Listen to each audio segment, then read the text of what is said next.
आगे कुआं पीछे खाई। जी हाँ, नेशनल कॉन्फ्रेंस के सामने इन दिनों कश्मीर की सियासत में कुछ इसी तरह के हालात हैं। कुछ इसी तरह के सियासी और नाजुक दोराहे पर नेशनल कॉन्फ्रेंस खड़ी है। कश्मीर की बदलती हुई सियासत एक बार फिर अपनी तेज तरीन करवट ले रही है। जम्मू कश्मीर नेशनल कॉन्फ्रेंस के लिए ये वो लम्हा है जहां बडगाम में शिकस्त का दबाव, गांदरबल की नाराजगी, अवामी वादों की नाकामियां और आगा रूहुल्लाह की बढ़ती हुई मुखालिफत सब मिलकर पार्टी को एक ऐसे मकाम पर ले आए हैं जहां हर फैसला सियासी जलजला ला सकता है। यानी एक बड़ी मुश्किल नेशनल कॉन्फ्रेंस के लिए हो सकती है। सवाल अब ये नहीं कि एनसी का अगला कदम क्या कुछ होगा या नेशनल कॉन्फ्रेंस क्या कुछ करने जा रही है। जिस तरह से नेशनल कॉन्फ्रेंस की वर्किंग कमेटी की बैठक हो रही है, इसमें क्या कुछ फैसले लिए जाएंगे, बल्कि असल सवाल ये है कि नेशनल कॉन्फ्रेंस के पास अब आगे के ऑप्शन क्या कुछ हैं, उसके पास अब आगे करने के लिए क्या कुछ बचा हुआ है। आगा रूहुल्लाह को लेकर उसका क्या कुछ आगे फैसला होगा, या पार्टी बडगाम की शिकस्त को लेकर आगे क्या कुछ करने जा रही है, किस तरह से उस पर गौर व फिक्र किया जाएगा, ये सबसे अहम है। और इसी को दरअसल हम समझने की कोशिश करेंगे, क्योंकि एक बार फिर से आगा और रूहुल्लाह कहीं ना कहीं निकलकर अब पार्टी के सामने आ गए। जिस तरह से बडगाम इंतखाबात में देखा गया, बडगाम के पूरे चुनाव में आगा रूहुल्लाह का जो रुख था वो बहुत सख्त था, और उसके बाद भी उनके तेवर जो हैं वो एक तरह से नर्म नहीं पड़े हैं, बल्कि आगा रूहुल्लाह ने अब साफ साफ अल्फाज में कह दिया है कि वो रिजर्वेशन को लेकर अब एक तरह से एहतजाज करेंगे, प्रोटेस्ट करेंगे और सड़क पर उतरेंगे। तो ऐसे में जब नेशनल कॉन्फ्रेंस की वर्किंग कमेटी की बैठक हो रही है, ऐसे में नेशनल कॉन्फ्रेंस अब आगे का लाही अमल क्या कुछ तय करेगी।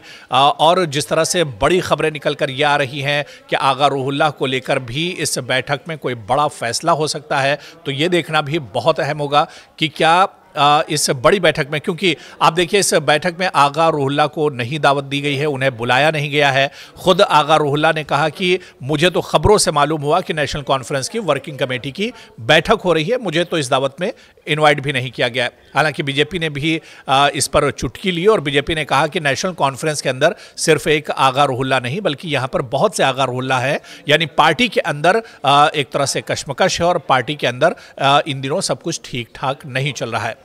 लेकिन बड़ा सवाल ये उठता है कि नेशनल कॉन्फ्रेंस अब आने वाले दिनों में क्या कुछ करेगी, या क्या आगा रूहुल्लाह को लेकर कोई बड़ा फैसला कर सकती है। क्योंकि इससे पहले भी पार्टी की तरफ से कुछ ज़राए के हवाले से इस तरह की खबरें आई थी कि जिस तरह से नेशनल कॉन्फ्रेंस की वर्किंग कमेटी की बैठक हो रही है, इस बैठक में कोई बड़ा फैसला आगा रूहुल्लाह को लेकर किया जा सकता है।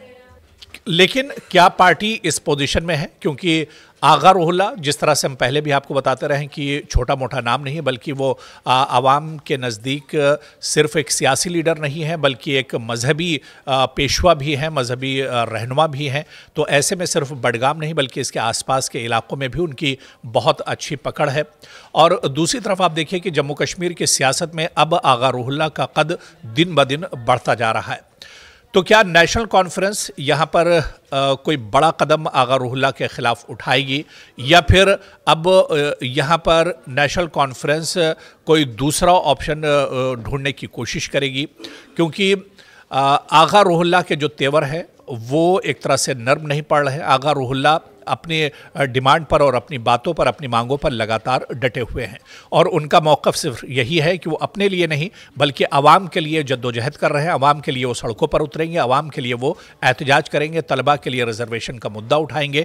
तो ऐसे में क्या आगा रूहुल्लाह आने वाले दिनों में नेशनल कॉन्फ्रेंस की और ज़्यादा मुश्किलें बढ़ाने वाले हैं, ये देखना भी बहुत अहम होगा। लेकिन इससे भी बड़ा सवाल ये कि नेशनल कॉन्फ्रेंस क्या इसी तरह से आगा रूहुल्लाह के जो वार हैं या जो बयानात हैं उसे वो एक तरह से सहती रहेगी और सुनती रहेगी, या फिर आगा रूहुल्लाह को लेकर कोई कदम उठाया जाएगा। क्योंकि आगा रूहुल्लाह मौजूदा रुकने पार्लियामेंट भी है नेशनल कॉन्फ्रेंस के, और इसके अलावा पार्टी में उनका एक कद भी है। हालांकि जो बैठक हो रही है नेशनल कॉन्फ्रेंस की वर्किंग कमेटी की बैठक, इसमें डॉक्टर फारूक अब्दुल्ला, उमर अब्दुल्ला, नायब सदर सुरेंद्र चौधरी और नेशनल कॉन्फ्रेंस के तमाम तमाम अरकान असेंबली सभी इसमें मौजूद हैं और इसमें मंथन किया जा रहा है। बीजेपी ने जिस तरह से कहा कि ये बैठक सिर्फ बडगाम की हार के लिए नहीं है, ये बैठक नेशनल कॉन्फ्रेंस के मौजूदा हालात को लेकर नहीं है, बल्कि ये बैठक इस वजह से है कि नेशनल कॉन्फ्रेंस के अंदर सब कुछ ठीक ठाक नहीं चल रहा है। नेशनल कॉन्फ्रेंस असल में टूट के कगार पर है। नेशनल कॉन्फ्रेंस में सिर्फ एक आगा रुहुल्ला नहीं है, बल्कि यहाँ पर मसले बहुत ज्यादा हैं। वो एक पार्टी की होगी, हमारे लिए क्या इंपॉर्टेंट है? ये इसमें क्या कोई डिस्कशन होगी जम्मू कश्मीर के लोगों की बेबूदी के लिए? इसमें क्या डिस्कशन होगी डेली वेजर्स के लिए? इसमें क्या डिस्कशन होगी NYC या रहबरी तालीम के लिए? इसमें क्या डिस्कशन होगी पानी बिजली देने के लिए? इसमें डिस्कशन होगी इनकी लड़ाइयों की, इसमें डिस्कशन होगी इनकी मिनिस्ट्रीज की जो ये एक्सपेंशन नहीं कर पा रहे हैं, इसमें लड़ाई होगी बाप बेटे की, इसमें लड़ाई होगी दादा पोते की। इसमें कौन सी वो डिस्कशन होनी है जम्मू कश्मीर की? मैं सुना है आगा रोहला पे वही ना, अंतर कला इन फाइटिंग, अंदर की लड़ाई, आगा रोहुला जैसे बहुत रोहुला इनके अंदर लड़ाइयां लड़ रहे हैं, उस पे डिस्कशन होगी। यहाँ पे कोई रेजोल्यूशन नहीं पास होना है कि जम्मू कश्मीर की बेबूदी के लिए हम तरक्की के लिए काम करेंगे। इसलिए हमारे लिए कोई इंपॉर्टेंट नहीं है नेशनल कॉन्फ्रेंस के लिए। तो क्या वाकई में अपने अंदरूनी खलफिशार को लेकर नेशनल कॉन्फ्रेंस कहीं पर परेशान है? क्या वाकई में नेशनल कॉन्फ्रेंस टूट की कगार पर है? क्योंकि ज़राए के हवाले से इस तरह की भी खबरें आई थी कि जब नेशनल कॉन्फ्रेंस की वर्किंग कमेटी की बैठक शुरू हुई तो कई लीडर और कई MLA हैं जिन्होंने अपनी नाराज़गी जाहिर की थी नेशनल कॉन्फ्रेंस को लेकर और उमर अब्दुल्ला सरकार को लेकर। जाहिर सी बात है कि सरकार को 1 साल मुकम्मल हो गया है और 1 साल में जो बुनियादी मसाइल हैं और जो वादे उमर अब्दुल्ला सरकार ने बुनियादी मसाइल को लेकर किए थे वो वादे भी एक तरह से पूरे नहीं हुए हैं। और ऐसे वादे जो बुनियादी मसाइल से जुड़े हुए, हेल्थ, तालीम, एजुकेशन, बिजली, सड़क और सफ़र से जुड़े हुए जो मसाइल थे जो खुद नेशनल कॉन्फ्रेंस के मैनिफेस्टो में थे, उन पर सरकार ने अभी तक कोई काम नहीं किया है। ऐसे में अब नेशनल कॉन्फ्रेंस के अंदर भी नाराज़गी एक तरह से बढ़ने लगी है। तो क्या वाकई में जो बात गर्दिश कर रही है कि नेशनल कॉन्फ्रेंस के अंदर और भी आगा रुहुल्ला है और भी जो MLAs हैं उमर अब्दुल्ला सरकार के, वो सरकार से नाराज़ हैं, क्या इसमें वाकई में हकीकत है? और अगर हकीकत है तो ये एक तरह से नेशनल कॉन्फ्रेंस के लिए अलार्मिंग है। और जिस तरह से बीजेपी या अपोजिशन पार्टी लगातार ये इल्ज़ाम लगाती रही है कि नेशनल कॉन्फ्रेंस दरअसल अपने अंदर के जो खदशात हैं, अपने अंदर के जो मसाइल हैं, उसी से इन दिनों जूझ रही है और ये जो बैठक हो रही है दरअसल इन्हीं तमाम चीज़ों को लेकर हो रही है।